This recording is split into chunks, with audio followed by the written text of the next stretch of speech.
This is bad news for Leafs fans. This could alter Brad Treliving and the Leafs trade deadline plans, as well as this Leafs prospect is playing unreal and is looking to be the steal of the draft. And we're going to break it all down for you coming up on this episode of Hattrick HQ. But before we get into it, just want to say that 77.5% of you guys watching this aren't subscribed. So if you're not subscribed to the channel and you love hockey just like all of us here, make sure to go down below, hit that subscribe button. We'd really appreciate it. We're on the road for 3,000 subscribers. We're getting so close right now. So if you're not subscribed, make sure to go down below and hit that subscribe button.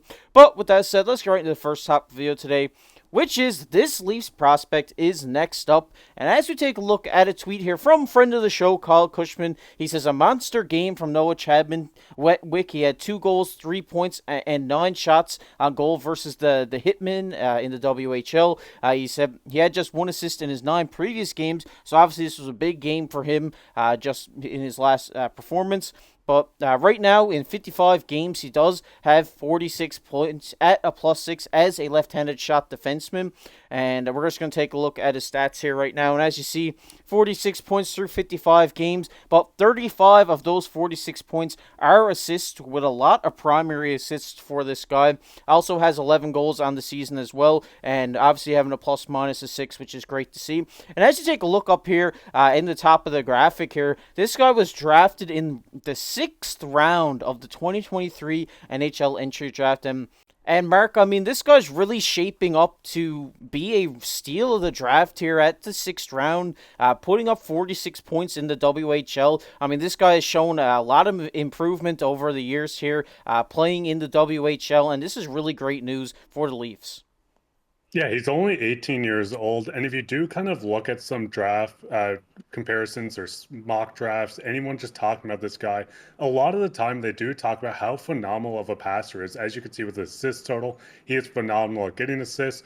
But the big thing with him is a lot of people talk about how good he is at shot faking, hitting his targets, just setting people up in the offensive zone. He's great with a stick. Defensively, he can hold his own too. So seeing this guy do this just at the age of 18, I know it's the juniors. I know it's a big downgrade from the AHL to NHL, any big, huge pro league. But the massive thing about this guy is he's only 18. He's developing so well, and he's looking like a guy that can make the Marlies within the next couple of years, be put straight onto the power play, be used in maybe the top pairing, the middle pairing, whatever it might be. This guy is going to start making a name for himself. We're seeing a lot of Leafs prospects. I mean, Fraser Minton, Easton Cowan, and Chadwick is really starting to cement himself as another Leafs prospect, especially like you said, the 6th round, 185th overall. This is a phenomenal pick, and I do think he's going to, like I said, make a name for himself. Maybe the Leafs kind of dangle him at deadline, but I do think keeping this guy, developing him, and one day use him as a Toronto Maple Leaf on a low cap hit is what they're hoping for. Yeah, this is great to see here. Obviously, when you have a 6th round draft selection play the way he is right now, it's always great news. It just seems like the Leafs scouts have really, got it clicking here. They got a lot of great prospects all around the world, and Noah Chadwick is one of them. He's a great skater. Like you said, he's great with his stick. He's a great defenseman, and he's also great at getting on the score sheet as well. I mean, he's not afraid to shoot the puck from the blue line, as we've seen in that game. He had 9 shots on goal. He's always looking for a man in front, always looking for a stick to tip one in.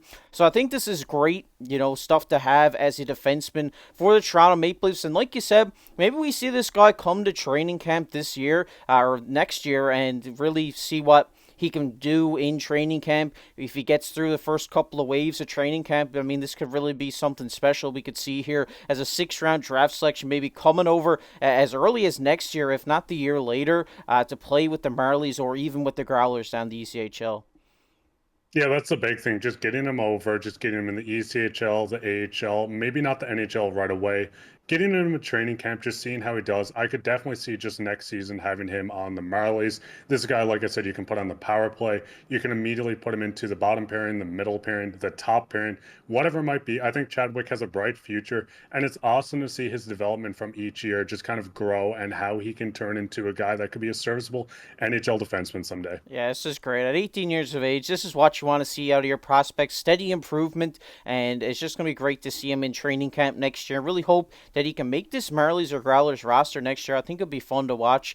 But we're going to get into the next topic of video today, which is bad news for Leafs fans, and unfortunately, as we take a look from TSN insider Pierre LeBrun, the Dallas Stars have emerged as the front runner to land the Toronto-born blue liner in Chris Tanev. As he says here, they covet going out and getting a right shot defense. He tops that list in our understanding. LeBrun said, and they've made it clear that they're willing to pay for Chris Tanev, but what that package doesn't include is a first-round pick. And as we go into the next quote from Pierre LeBrun here, he says, really, that's why Chris Tanev hasn't moved yet, because all the teams that have shown interest, and we know that a dozen teams have reached out, nobody has slapped a first-round pick on the table. He also says, which is why I think the Flames have been willing to be patient to see if the market plays out.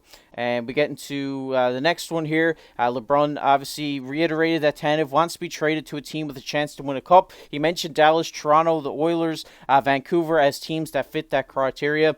And we're just going to bring it up here. This is Chris Tanev's stats. We've talked a lot about this guy here on the channel, so you might be familiar with his game already. But just in case you're not, he is is one of the leaders in shot blocks this year with 171, and in 56 games has 16 points this season. Right-handed shot defenseman, more of a stay-at-home defensive, gritty type of defender, and obviously that cap hit on his last year at $4.5 million AAV.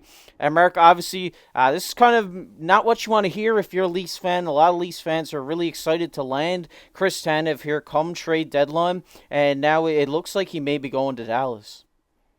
Yeah, the big thing with this is, like the article said, there's no team willing to give up this first round pick for Chris Tanev, especially with him being unsigned, going into UFA. The last thing you want to do is give up a first, maybe get knocked in the first round, the second round, lose out on this prospect. Tanev walks. This is not what teams want. You can kind of see the market getting a little smaller. Obviously, Dallas seems like the front runner. They're offering what they can. You have the Leafs offering, the Canucks are in on this, the Oilers, like this article said. There was a team like the New Jersey Devils, which just a few weeks ago, they were in on Tanev as well. But with them being kind of just struggling, dropping in the standings, they're almost at the stance of they're going to use this road trip to decide if they're selling, buying, whatever it might be. So I think Calgary's just banking on a team kind of panicking on deadline day, say, hey, take our first. We just want Tanev. Maybe they're hoping for a bidding war once guys like Sean Walker get off the market, Nick Steeler, whatever it might be. But I don't know if they're actually going to end up getting a first. This might be the situation where every team offers a second, and then they just kind of look at the team and say, hey, sweeten this. Whoever puts the best offer in gets this guy. Obviously, the Leafs want him. Is he worth a first-round pick? Not unsigned, in my opinion, no. If you can get him in Toronto without having to give up the first, and you know he's going to be re-signed, I think you do this in a heartbeat. But it's going to be quite hard to compete against some of these teams like Dallas that are fully committed to buying as much as they can to make that push. The Canucks are in the same way, and the Oilers are in the exact same boat as well. Yeah, and Craig Conroy really has these 12 teams kind of in the palm of his hand right now. Because like you said, come trade deadline day, if a team is like panicking, saying, oh, we're not going to get our right-handed shot defense, and maybe they will be like, okay, we need to get Chris Tanev. He's the best available. Maybe we throw our first for this year at it and get this guy in for our playoff push. And I really do think is what we may see happen is, deadline day, maybe in the late hours of the day, if he's not traded already, a team's going to be like, okay, well, we haven't got a right shot defenseman yet today.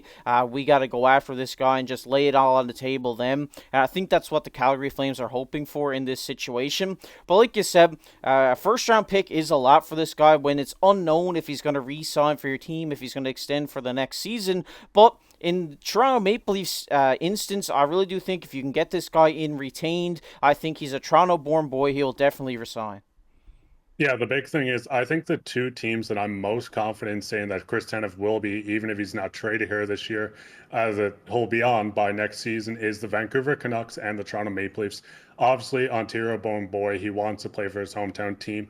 But with the Canucks, the big thing is this guy grew up with this team. He mentored a lot of guys. You see Besser speaking on him, Elias Pettersson, Quinn Hughes is fighting to get him. So I think it really comes down to these two teams. I think Calgary knows this. They're not going to just give them Tanev for free, let them extend and just use them for the future. And you see the teams like Dallas, which might be like, hey, we know he's not going to resign, so we don't want to give up as much as we can. But some team will panic at deadline. And I think it's just waiting for one of the dominoes to fall when Calgary says, hey, we got our first round pick. Take this guy off our hands. We're going to go full sell mode. I know there's a bit of rumors that they're still trying to extend guys like Tanev and such. But I don't think they will get it done, and a trade will happen. I think it's just a matter of who folds first between Calgary and the other four teams that want him. Yeah, and I definitely have to agree with that. I think the one thing that's kind of stunting this trade between the Maple Leafs and the Calgary Flames is that Brad Treliving is the former mentor of the Flames GM Craig Conroy, and the last thing Conroy wants to do is to kind of send this guy to Toronto. The Leafs go out and win a cup, and then that ultimately leads them to losing that trade in that scenario. I think that's one thing that he's afraid of.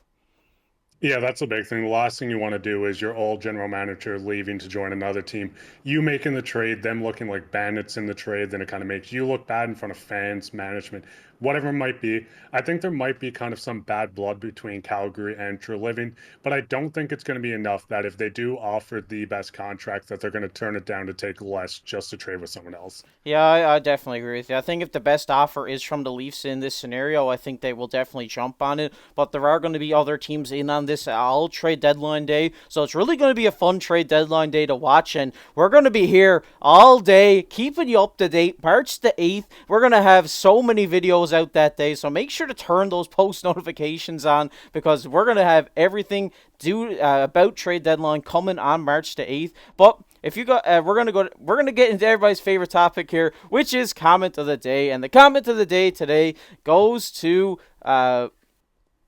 Jay Mondo. He says another great update. KC and Mark. He says love to hear about the Maple Leafs prospect pool. I think we have a lot of good years to look forward to if they keep drafting these hidden gems. And shout out to you, Jay Mondo. Appreciate your comment down below. And we definitely have to agree with you here. I think the Leafs have one of the best prospect pools in the entire league, and they got a lot of great guys coming up that I look forward to watching. And shout out to you for your support on the channel. Really appreciate it. And if you guys want to be featured on the next comment of the day, make sure to comment down below your thoughts on this video. We'd really love to hear from you. And if you, while you're down there, make sure to leave a like, subscribe to the channel. We're on the road for 3,000 subscribers, so I really appreciate it. If you're not subscribed already, to go down below and hit that subscribe button. And there's a video popping up on your screen right now. If you loved NHL, make sure to check it out. It's a great video. And as always, I've been your host, KC, alongside my co-host, Mark Pye. Keep your stick on the ice.